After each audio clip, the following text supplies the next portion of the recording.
Nerve impulses, also known as action potentials, travel from the brain or spinal cord to trigger the contraction of skeletal muscles.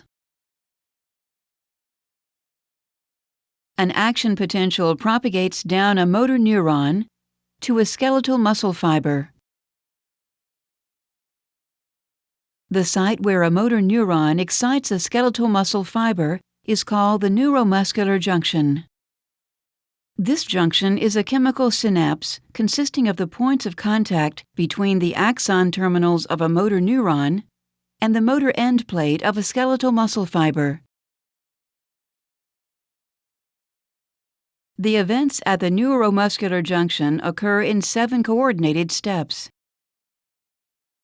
Step 1. An action potential travels the length of the axon of a motor neuron to an axon terminal.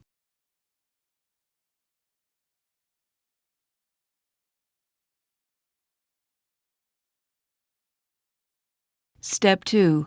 Voltage-gated calcium channels open and calcium ions diffuse into the terminal. Step 3. Calcium entry causes synaptic vesicles to release acetylcholine via exocytosis.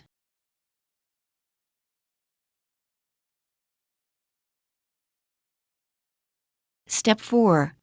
Acetylcholine diffuses across the synaptic cleft and binds to acetylcholine receptors, which contain ligand-gated cation channels. Step 5.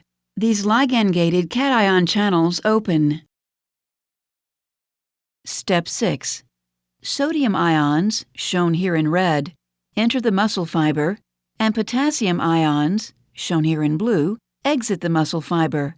The greater inward flux of sodium ions relative to the outward flux of potassium ions causes the membrane potential to become less negative. Step 7.